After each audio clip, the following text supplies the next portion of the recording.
కనీసం పవన్ కళ్యాణ్ గారు కానీ చంద్రబాబు నాయుడు గారు కానీ ఎవ్వరూ కూడా ఈ సిపిఎస్ విషయంలో దాని ప్రస్తావనే తీసుకురావట్లేదు.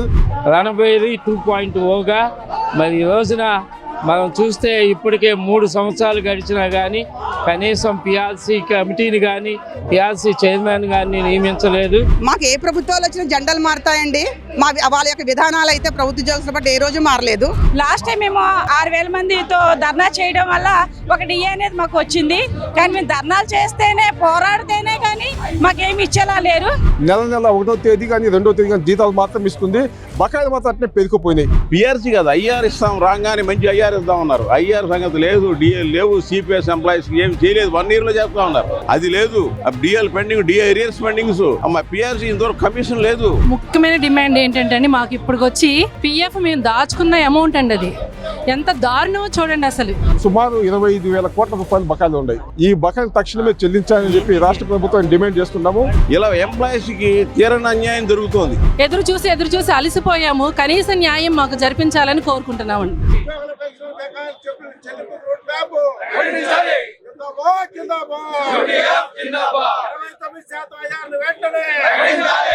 ఈ రోజు రాష్ట్ర ప్రభుత్వానికి యూటీఎఫ్ ఆంధ్రప్రదేశ్ ఐక్యోపాధ్యాయ ఫెడరేషన్ రాష్ట్ర సంఘం తరఫున ప్రధానమైన డిమాండ్ ఏమిటంటే 12వ పిఆర్సీ కమిషన్ చైర్మన్ వెంటనే నియమించాలి, ఐఆర్ 29% ప్రకటించాలి, 11వ పిఆర్సీ సంబంధించిన బకాయిలు దాదాపుగా 25,000 కోట్ల రూపాయలు డిఏ బకాయిలు కానివ్వండి, సరెండర్ లీవ్ బకాయిలు కానివ్వండి, ఏపీజీఎల్ఐ కానివ్వండి, మెడికల్ రియంబర్స్మెంట్ కానీ, ఎన్కాష్మెంట్ బకాయిలు కానివ్వండి, అదేవిధంగా గ్రాడ్యుయేటీ బకాయిలు కానివ్వండి, ఇవన్నీ సుమారు 25,000 కోట్ల రూపాయలు బకాయిలు ఉన్నాయి. ఈ బకాయిలు తక్షణమే చెల్లించాలని చెప్పి రాష్ట్ర ప్రభుత్వం డిమాండ్ చేస్తున్నాము. డిఏలు దాదాపు 82 నెలల బకాయిలు ఉన్నాయి, 82 నెలలు. అదేవిధంగా ఇప్పుడు ఈ రాష్ట్ర ప్రభుత్వం వచ్చి 2.5 సంవత్సరం అవుతుంది, 32 నెలలు అవుతుంది. ఇప్పటికి 4 డిఏలు ప్రకటించాల్సి ఉంది. 4 డిఏలు ప్రకటించాలి.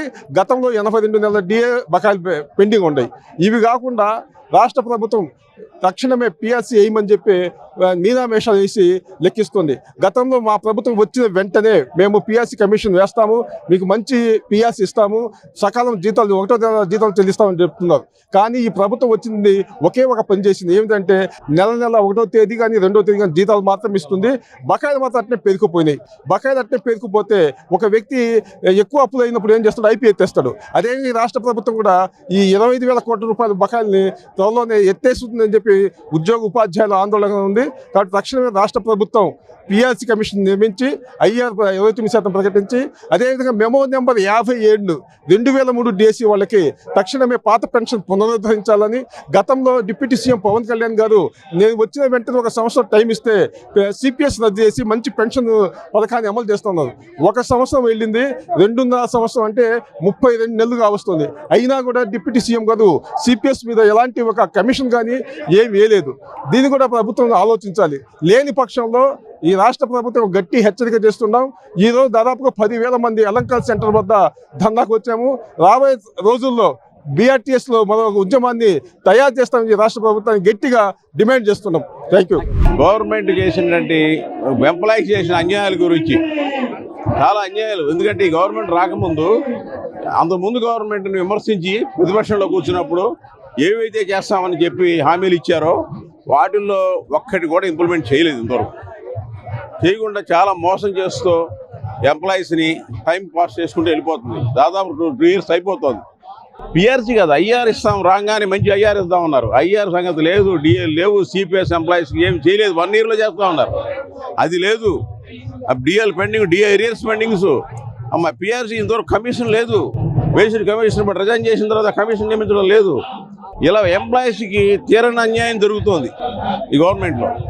అది చంద్రబాబు నాయుడు గారు వస్తే ఖచ్చితంగా ఇన్ని చేస్తారంటే ఆలోచనలో ఎంప్లాయీస్ అందరూ ఆనందపడిన సంఘటనలు ఇవన్నీ గతంలో ఆయన చేశారు. 14-19 బాగుంది. తర్వాత వచ్చిన గవర్నమెంట్ ఏం చేసిందో అందరికి తెలిసిందే. ఇవన్నీ కూడా ఎంప్లాయీస్ విషయంలో ఇది ఖచ్చితంగా ఈ నిలబెట్టుకుంటారని మేము ఎంతో ఆశ ఎదురు చూసాం. వాటిలో ఇంప్లిమెంటేషన్స్ ఒక్కటి ఇచ్చి తప్పితే ఇవ్వడం తప్పితే ఏమీ జరగలేదు ఇంతవరకు ఎంప్లాయీస్కి. ఈ అన్యాయం తీవ్రంగా ఖండిస్తున్నాం. మేము అందరం కూడా ఖండిస్తూ దీనికి రోడ్డు మీకు రావాల్సిన పరిస్థితి ఈ గవర్నమెంట్ తీసుకొచ్చింది మళ్ళీ ఎంప్లాయీస్ని అని బాధపడుతూ మీ మహాధర్నా కార్యక్రమం జయప్రదం కావాల్సిగా ప్రతి ఒక్కరిని కోరుకుంటున్నాం. ఇలా అనేక సమస్యలు పెండింగ్ ఉన్నాయి. దాదాపు 30,000 కోట్ల పైన పెండింగ్ బకాయిలు ఉన్నాయి ఇప్పటికి కూడా. అవి వచ్చిన తర్వాత కూడా కలుపుకొని ఇవన్నీ కూడా మొత్తం పే చేయాల్సిన ఆవశ్యకత ఉంది. చాలా సమస్యలు ఇప్పటికీ అన్నీ అలాగే ఉండిపోయినాయి. ఇవన్నీ కూడా ఆయనకి కనీసం ఈ ధర్నా కార్యక్రమం తర్వాత ఆయన పిలిచి మాట్లాడి ఒక దాన్ని కలుపు చేస్తారని ఆశిస్తూ మేము ఆ గవర్నమెంట్ లో అన్ని వర్గాలు సంతోషంగా అన్నారు. ఎందుకు ఉపాధ్యాయులు ఎంత రోడ్డు ఎక్కడ జరిగింది? అదే చెప్తున్నా. ఎంప్లాయీస్కి వచ్చేటప్పటికి ఆయన మర్చిపోయారు అనిపిస్తుంది నాకు. మిగతా ఎంతో కొంత చేసుకుంటూ వెళ్తున్నారు ఆయన. అమరావతి మీద కూడా డిజైన్ చేసుకుంటున్నారు ఆయన. ఎంప్లాయీస్కి వచ్చేటప్పటికి ఆయన మర్చిపోయారు అసలు ఎంప్లాయీస్ని. వీళ్ళు ఒకళ్ళు ఉన్నారు, వీళ్ళకి చెయ్యాలి అనే ఆలోచన ఎందుకుని ఆయన జరుగుతుందంటే ఫైనాన్షియల్ క్రైసిస్ ఉంటే స్టెప్ బై స్టెప్ చేయమంటున్నాము. ఒక్కసారి ఇచ్చేయమంటారు అన్ని కూడా ఆయన్ని ఒత్తిడి తేటలా. అసలు 2 సంవత్సరాలకి ఏం ముట్టుకోపోవడం అనేది తీరని అన్యాయం జరిగింది ఎంప్లాయీస్కి. అది ఆ గవర్నమెంట్ ఏ విధంగా సాటిస్ఫై చేస్తున్నది మేము ఎదురు చూస్తున్నాం. ఇప్పుడు ఆ చంద్రబాబు నాయుడు గారికి ఉన్నటువంటి ఇమేజ్, ఆ పేరు ఆయన మనకి ఎప్పుడు వచ్చినా బాగా చేస్తారంటే ఇమేజ్ దృష్ట్యా మా అందరికీ న్యాయం చేస్తారని మేము ఆశిస్తున్నాం. ఈరోజు ప్రత్యేకించి ఆర్థిక పరమైనటువంటి అంశాల మీద మరి ఆంధ్రప్రదేశ్ ఐక్య ఉపాధ్యాయ ఫెడరేషన్గా మేము చేస్తున్నాం ఈ ధర్నా. రణబేరి 2.0గా మరి ఈ రోజున మనం చూస్తే ఇప్పటికే 3 సంవత్సరాలు గడిచినా కానీ కనీసం పిఆర్సీ కమిటీని కానీ పిఆర్సీ చైర్మన్ కానీ నియమించలేదు.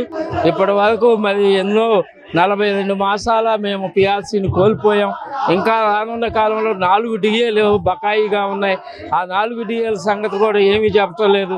గత ప్రభుత్వం ఈ డిఏలని ఎలానే బకాయి పెట్టి పిఆర్సీ ఇస్తున్నానని చెప్పేసి డిఏలే మాకు చెల్లించి పిఆర్సీగా చూపించింది. ఇదిగో ఈ ప్రభుత్వం మేము వచ్చే ముందు మీకు కావలసినటువంటి మంచి పిఆర్సీని ఇస్తానని చెప్పి ఆ రోజున మన ముఖ్యమంత్రి గారు హామీ ఇచ్చారు. ఆ హామీని నిలబెట్టుకోమని ఈ రోజున మేము మరొకసారి ఆయనకి జ్ఞాపకం చేయడానికి ఈ ధర్నా కార్యక్రమాన్ని నిర్వహిస్తున్నాం. ఏమైనప్పటికీ కూడా మా యొక్క జీతభత్యాలని దృష్టిలో ఉంచుకొని మేము చేస్తున్నటువంటి ఈ ధర్నాని మరి ఈ రోజున మీరు ఒక పరిగణలోకి తీసుకొని మాకు రావాల్సినటువంటి సమస్యలన్నిటినీ ఒక పిఆర్సీయే కాదు, ఆర్థికపరమైనటువంటి అంశాలే కాదు, ఉపాధ్యాయులను నిర్బంధంగా మరి అనేక విధాలైన యాప్ల ద్వారా మమ్మందరినీ కూడా ఇబ్బంది పెడుతున్నటువంటి సమయంలో ఆ యాప్ల భారాన్ని మరి బోధనేతర పనులన్నింటినీ కూడా మాకు తీసివేసి మేము బోధనకు మాత్రమే అంకితం అయ్యేలాగా మరి ప్రభుత్వం సరి అయినటువంటి నిర్ణయాలు తీసుకోవాలని, అదేవిధంగా సెలవుల విషయంలో కూడా ఈరోజు సెలవు ఉంది, రేపు సెలవు లేదంటూ రకరకాలైనటువంటి ప్రకటనలు చేస్తూ ఉపాధ్యాయ లోకాన్ని గందరగోళానికి గురి చేస్తూ ఉన్నారు. ఇవన్నిటిని దృష్టిలో పెట్టుకొని ప్రభుత్వం తక్షణమే స్పందించి మరి ఈ రోజున పిఆర్సీ కమిటీని వెంటనే నియమించాలని, మరి అదేవిధంగా కావలసినటువంటి ఇవ్వాల్సిన 4 డిఏల బకాయిలను వెంటనే చెల్లించి ఉపాధ్యాయులు ఉద్యోగులకి సరి అయిన న్యాయం చేయాలని కోరుకుంటూ ఉన్నాం. ఏఆర్ ప్రకటించడం కోసం అని చెప్పేసి మేము వచ్చాము. అలాగే టీచర్స్ చాలా ఇబ్బందులకి ఎదుర్కొంటున్నారు. అలాగే పని గంటలు కూడా ఎక్కువ పెరిగాయి. అలాగే 100 days ప్రోగ్రామ్ అని చెప్పి పెట్టి అందులో సండే కూడా పిల్లలకి ఎవరికి కూడా సెలవు ఇవ్వకుండా టీచర్లు చాలా మానసికంగా ఇబ్బంది పడుతున్నారు. షుగర్ బీపీ ఉన్న పేషెంట్లా ఉన్నారు. ఆదివారం ఒక్కరోజు కూడా సెలవు లేకుండా చాలా ఇబ్బందికరంగా ఉంది. అలాగే గత ప్రభుత్వంలో జరిగినటువంటి తప్పులు ఈ ప్రభుత్వంలో చేయమని చెప్పారు, కానీ అంతకు మించి ఎక్కువ జరుగుతుంది. ఎందుకంటే ఆయన వచ్చినప్పుడు వెంటనే ఐఆర్ ప్రకటించారు, కానీ వీళ్ళు ఐఆర్ కానీ ఏమీ ప్రకటించలేదు. లాస్ట్ టైం మేము 6,000 మందితో ధర్నా చేయడం వల్ల ఒక డిఏ అనేది మాకు వచ్చింది. కానీ మేము ధర్నాలు చేస్తేనే పోరాడితేనే కానీ మాకేమి ఇచ్చేలా లేరు. కానీ చంద్రబాబు నాయుడు గారు టీచర్స్ పక్షాన్ని నేను ఉంటాను, మీకు అన్నీ నేను చేస్తాను, రాగానే మీ డిఏలు ఇస్తాను, పిఆర్సీలు ఇస్తాను, నెక్స్ట్ మీరు పెట్టుకున్న ఎర్ర లీవ్స్ ఎప్పుడు 2022లో పెట్టాము, ఇంతవరకు ఇవ్వలేదు, అవన్నీ ఇస్తామని చెప్పారు. కానీ ఆయన వచ్చి 2.5 సంవత్సరాలు అవుతుంది, ఇంతవరకు ఏమీ కూడా ఇవ్వలేదు. దానికోసం మా రైట్స్ కోసం మేము ఫైట్ చేయడానికి వచ్చాము. Thank you very much. ఉద్యోగుల సమస్య నాకు తెలుసు, ఒక కొడుకు అని చెప్పి పవన్ కళ్యాణ్ చెప్పారు. అధికారం వచ్చి 2 ఏళ్ళు అవుతుంది. ఏమీ లేదు సార్, ఆయన వచ్చారు కానీ మా టీచర్స్ అనేవాళ్ళు ఉన్నారు అనే విషయం ఆయన మర్చిపోయారు. ఆయన ఈ వ్యవస్థలో టీచర్స్ ఉన్నారు, వాళ్ళకి నేను న్యాయం చేస్తా, నేను ముందున్నా, నేను పోరాడతాను, మీ అందరి మనసులు నాకు తెలుసు, నేనున్నానని భరోసా ఇచ్చారు. భరోసా అనేది వట్టి మాట, అదేం జరిగేది కాదు, జరిగే విషయం కూడా కాదు. మేము పోరాడితే తప్ప మాకేం న్యాయం జరగదు ఈరోజు అనే విషయం మాకు అర్థమైంది. ఏ ప్రభుత్వం వచ్చినప్పటికీ కూడా మా బాధలు అనేవి ఇలాగే ఉన్నాయి సార్. Thank you. 29% ఐఆర్ ప్రకటించాలని, పెండింగ్లో ఉండేటటువంటి డిఏలన్నీ ప్రకటించాలని, పిఆర్సీ కమిషన్ వెంటనే వేయాలని, డిఏ బకాయిలను రద్దు చేయాలని మెమో నెంబర్ 57 ప్రకారంగా 2004కు ముందు అపాయింట్ అయినటువంటి ఉపాధ్యాయులందరినీ కూడా రెగ్యులరైజేషన్ చేయాలని, అలాగే మెడికల్ రియంబర్స్మెంట్, అలాగే సిపిఎస్ రద్దు, ఇటువంటి ముఖ్యమైన అంశాలన్నింటినీ కూడా రద్దు చేయాలని ఈ యొక్క రణబేరి ద్వారా ఉంగుటూరు మండల శాఖ పక్షాన తెలియజేసుకున్నాం. వెంటనే ప్రభుత్వం నిరసనకి మద్దతుగా బకాయిలన్నింటినీ విడుదల చేయాలని, మొండి బకాయిలని చెల్లించడానికి రూట్ మ్యాప్ ప్రకటించాలని కోరుతున్నాం. మరి 29% ఐఆర్ ప్రకటించాలి. అదేవిధంగా దాని తగ్గట్టుగా ఫిట్మెంట్ను కూడా మరి ప్రభుత్వం ఇచ్చిన హామీ ప్రకారం ఫిట్మెంట్ను కూడా ప్రకటించాలి. మరి డిఏలకి రోడ్ మ్యాప్ ప్రకటించాలి. అదేవిధంగా పెండింగ్లో ఉన్న పెన్షన్ల డిఏ బకాయిలను, ఉద్యోగుల బకాయిలను కూడా తక్షణం చెల్లించాలని మేము డిమాండ్ చేస్తున్నాం. అదేవిధంగా గత ప్రభుత్వం మరి ఇవ్వాల్సిన ఆర్థిక బకాయిలన్నీ కూడా మరి పెండింగ్లో పెట్టడం జరిగింది. ఈ ప్రభుత్వం మరి హామీలు ఇచ్చి మరి నెరవేర్చకుండా మరి హామీలు తొంగలో దొక్కింది. మరి ఈ ప్రభుత్వం కూడా ఇప్పటికైనా కళ్ళు తెరిచి మరి ఇచ్చిన హామీల ప్రకారం బకాయిలన్నీ కూడా చెల్లించాలని తెలియజేసుకుంటున్నాం. ముఖ్యమైన డిమాండ్ ఏంటంటే అండి, మాకు ఇప్పటికొచ్చి పిఎఫ్ మేము దాచుకున్న అమౌంట్ అండి, అది ఎంత దారుణమో చూడండి. అసలు మేము కష్టపడి నెల నెల పొదుపు చేసుకున్నటువంటి సొమ్ముని మాకు ఇచ్చే పరిస్థితి లేదండి ఇప్పుడు. అలాగే పిఆర్సీ ఎప్పుడు చేయాలి? కనీసం డిఏ లేవు, పిఆర్సీ లేదు, ఐఆర్ లేదు. ఏంటండి రేట్లు ఎలా పెరుగుతున్నాయండి? మా పిల్లల్ని ఎలాగా? అలాగే సిపిఎస్ రద్దు చేస్తామని మాట ఇచ్చారు, కానీ మాట నిలబెట్టుకోవట్లేదు. మేము ఎంతో నమ్మకంతో ఈ ప్రభుత్వానికి ఓటు వేసి మేము గెలిపించుకున్నాం. అలాంటిది మమ్మల్ని ఇంత నెగ్లెక్ట్ చేయడం అనేది కరెక్ట్ కాదు. మా బాధ అంతా ఒక్కటే, మాకు కనీస న్యాయం చెయ్యండి. మాకు కనీస న్యాయం చేసి అందరి కోరికలు కొంచెం తీరిస్తే మేము ముందుకు వెళతాము. మేము అందరితో పాటు సాటి ఉద్యోగి. మాకు వచ్చినటువంటి జీతంలో చాలా వరకు మేము ఈ ఐటీ రిటర్న్స్లో వీటిలోనే పోతున్నాయి మాకు. కాబట్టి దయచేసి మాకు పిఆర్సీని అతి త్వరగా వేయించి కనీసం ఈ లోపు ఐఆర్ని ఇచ్చేలాగా చేయాలని ఈ ప్రభుత్వాన్ని మేము కోరుతున్నాం. గవర్నమెంట్లో అన్ని వర్గాలు సంతోషంగా చెప్తారు ముఖ్యమంత్రి గారు, ఎందుకు ఉపాధ్యాయులు అంత రోడ్ ఎక్కడం జరిగింది? మేము అదే అనుకున్నామండి. ఎందుకంటే చంద్రబాబు నాయుడు గారి వల్లనే ఈ రోజున చాలా మందికి ఉద్యోగాలు వచ్చినాయి. మేమంతా కూడా ఆయనకి ఎప్పుడు కూడా లాయల్టీగానే ఉన్నాము. కానీ ఆయన ఎప్పుడు కూడా పిఆర్సీ ఇచ్చినా ఎంతో కొంత తగ్గించినప్పుడు ఎంతో కొంత ఇచ్చేవారు. కానీ ఈసారి అసలు ఆ పిఆర్సీ ఊసే ఎత్తట్లేదు. మేము అదే బాధపడుతున్నాం. కొంచెం ఎవరైతే టీచర్స్ అందరూ కూడాను, అలాగే సిపిఎస్ రద్దు గురించి మేము ఎంతో పోరాడాము. సిపిఎస్ రద్దు చేస్తామని మాకు ఎన్నికల వాగ్దానం చేశారు.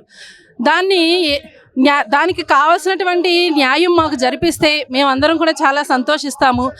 మేము కూడా జనాల్లో, సమాజంలో మేము కూడా ఒకళ్ళమని చెప్పేసి గుర్తించి మమ్మల్ని ఏదో విరోధంగా చూడకుండా మమ్మల్ని కూడా అందరి ప్రజల్లాగానే చూసి మా బాగోగులు కూడా చూసుకోవాలని చెప్పేసి మేము ఈ ప్రభుత్వాన్ని కోరుతున్నాము. ఎన్నికల ముందు పవన్ కళ్యాణ్ గారు చెప్పారు, మా కుటుంబంలో మా నాన్నగారు కూడా ఉద్యోగి, సమస్యలు మాకు తెలుసు, అధికారంకి వస్తే మీకు న్యాయం చేస్తారు, ఇప్పటికన్నా మించిస్తామన్నారు. అవునండి, మేము కూడా అదే మన పవన్ కళ్యాణ్ గారి గురించి కూడా చాలా నమ్మాము మేము. మరి ఆయన ఏమి ముందుకు రావట్లేదు. ఆయన కూడా ముందుకు రావాలని కోరుకుంటున్నాము. చాలామంది కూడా మేము కూటమి ప్రభుత్వం అంటే మాకు ఎంతో న్యాయం చేస్తుందని చాలా హ్యాపీగా ఫీల్ అయ్యాము.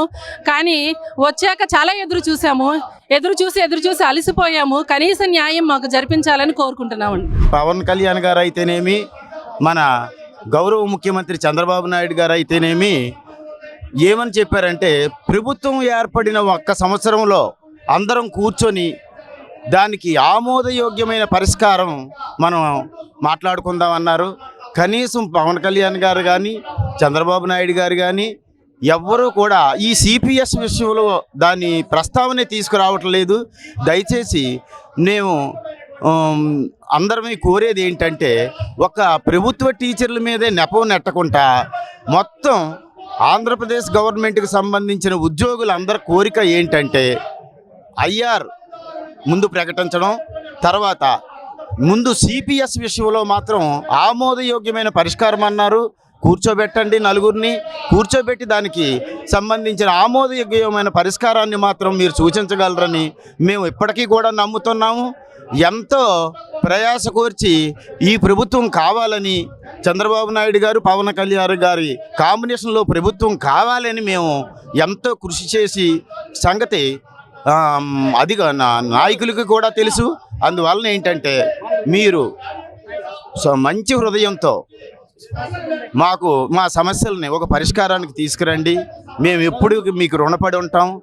చంద్రబాబు నాయుడు గారు అంటే ఉద్యోగాల సృష్టికర్త అని ప్రపంచం యావత్తులో కూడా, అలాగే భారతదేశం యావత్తు కూడా ఆయనకి ఓటు వేసి ప్రథమ ముఖ్యమంత్రిగా ఎన్నుకున్న సంగతి తెలిసిందే. కాకపోతే ఏంటంటే దానికి తగ్గట్టు ఏర్పడిన ఉద్యోగస్తుల్లో అసంతృప్తి లేకుండా మీరు కృషి చేస్తారని, ముఖ్యంగా సిపిఎస్ తర్వాత ఐఆర్ ప్రకటించాలని అందరి ఉద్యోగుల తరపున మేము కోరి ప్రార్థిస్తున్నాం. ముఖ్యంగా ఈ రోజు జరిగే ఈ మహాధర్నాకి రణభేరీకి ఇంతమంది కథలు రావడానికి ప్రభుత్వ ఉద్యోగస్తుల్లో ఉన్న అసంతృప్తి. పిఆర్సీ ఇచ్చి ఇప్పటికి 10 సంవత్సరాల దగ్గర కావస్తూ ఉంది. ముందు ప్రభుత్వం కూడా పిఆర్సీ అని చెప్పేసి మాకు డిఏ బకాయిలు ఇచ్చారు, అప్పుడు పిఆర్సీ ఇవ్వలేదు. ఈరోజు అనేక ధరలు పెరుగుతూ ఉన్నాయి. ఆ ధరలకు అనుగుణంగా డిఏలు కానీ, పిఆర్సీ కానీ, ఐఆర్ కానీ ఏ రకమైనది ప్రభుత్వ ఉద్యోగస్తుల వైపు చూడలేదు. కాబట్టి ప్రభుత్వ ఉద్యోగస్తులు చాలా అసంతృప్తితో ఆ ప్రభుత్వానికి అయితే ఎంత వ్యతిరేకంగా ఉన్నారో ఇప్పుడు కూడా ఈ ప్రభుత్వం పట్ల చాలా అసంతృప్తిగా ఉన్నారు. పని ఒత్తిడి పెరుగుతూ ఉంది ఉద్యోగస్తుల పట్ల, ముఖ్యంగా ఉపాధ్యాయుల పట్ల ఇంకా పని ఒత్తిడి పెరుగుతూ ఉంది. దానికి అనుగుణంగా ఆదాయాలు అయితే పెరగడం లేదు. తర్వాత సిపిఎస్ రద్దు చేయాలని చెప్పేసి పెద్ద ఉద్యమంగా ఎప్పటి నుంచో చేస్తూ ఉన్నాము. దాన్ని కూడా ప్రభుత్వం దృష్టిలో ఉంచుకుని సిపిఎస్ని రద్దు చేసి ఓపీఎస్ని ప్రకటించాలని చెప్పేసి ప్రభుత్వాన్ని కోరుతా ఉన్నాము. వెంటనే ఐఆర్ని ప్రకటించి ఈ ప్రభుత్వ ఉద్యోగస్తుల యొక్క అసంతృప్తిని తొలగించాలని చెప్పేసి ఈ ప్రభుత్వాన్ని కోరుతా ఉన్నాం. గతానికి ఇప్పుడు గత ప్రభుత్వం కన్నా ఇప్పుడు మేము వస్తే మంచి చేస్తా ఉన్నారు ఇద్దరు, పవన్ కళ్యాణ్ గారి, చంద్రబాబు గారిని. మాకు ఏ ప్రభుత్వాలు వచ్చినా జెండాలు మారుతాయండి. వాళ్ళ యొక్క విధానాలు అయితే ప్రభుత్వ ఉద్యోగస్తుల పట్ల ఏ రోజు మారలేదు. అప్పుడైతే ఎలా ఉందో ఇప్పుడు కూడా పనివత్తి ఆ విధంగానే ఉంది, ఇంకా పెరిగింది కూడా.